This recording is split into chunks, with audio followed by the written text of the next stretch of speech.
Hello guys, welcome again to my channel, Tatay Pets. Ito, may kunti tayong video. Magtatanggal tayo ng caliper kasi stuck up itong mga bolt na itong nag-a-adjust pag inapakan mo. Ito, naglalaro ito, kaya tanggalin natin itong caliper. Tapos lagyan natin ng grasa dito sa loob kasi stuck up, mga kaibigan.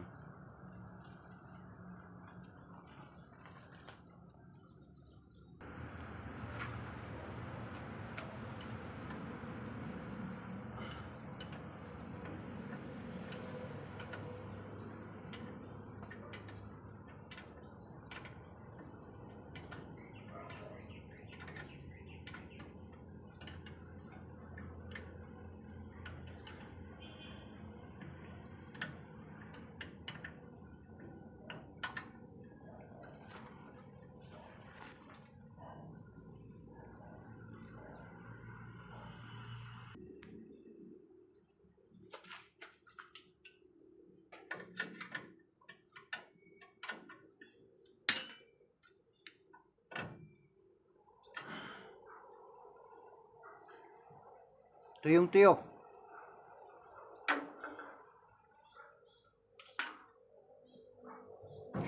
Yan.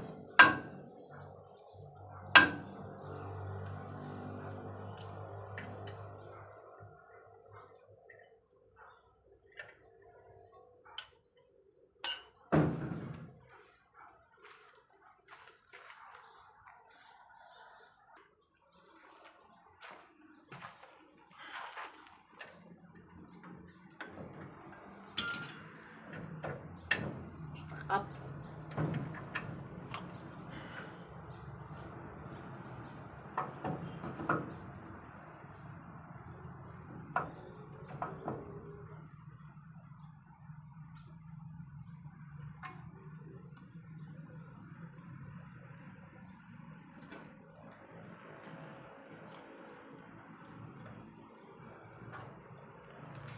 Wala na rin lining.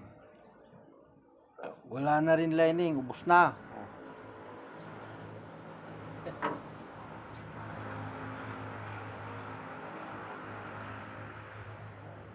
Ito sa kabila, medyo makapal pa. Kaya nangyayari ito na madalas masira yung ay mapudpud yung hindi umaatras yung piston, stuck up. Pag ginapakan mo, hindi umaatras yung piston. Kaya madaling nasisira yung isang kabila, madaling napudpud, mga kaibigan. Ganyan lang mga kaibigan. Tapos pagka may pyesa na, papalitan lang ito, ilalagay, tapos papatrasin nyo itong piston para siya, lumuwag siya. Pag inapakan mo,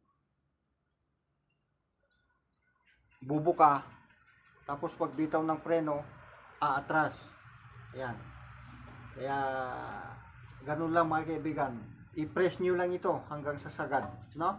I-press nyo ito, i-press nyo, tapos lagyan ng grasa dito o kunting padulas dito sa tornilyo, ganun lang. Tapos ilagay nyo na yung lining na bago, tapos ilalagay nyo ulit ganun, no? Ganyan lang ang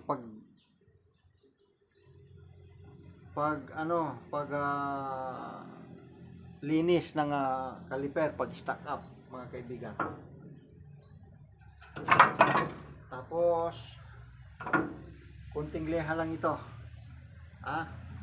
Hindi ko natatapusin yung video dahil wala pa yung pyesa. Ganun lang, pag lehain nyo lang itong dish, ilagay nyo yung yung lining, patrasin nyo itong piston, gumawa kayo ng pang-press nyo para may press ito. Yan, para madali yung may balik.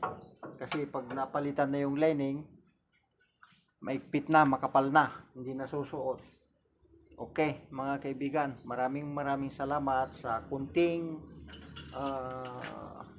video sa pagtanggal ng kaliper pag nag-stack up o pag nagpalit ka ng disc brake, ng disc pad, ganun din ang gagawin nyo. Maraming salamat. Para sa mga baguhan lang ito, para sa mga baguhan na gustong kulikutin ang kanilang sasakyan, panuorin ninyo itong munting video ni Tatay Peds para masundan ninyo. Huwag kayong matakot. Basta huwag lang kayong gagamit ng mga gastadong tools. Kailangan yung mga maganda pa ang kagat pag inano mo para hindi malustred. Salamat. Bye bye. Hanggang sa muli, hanggang sa video.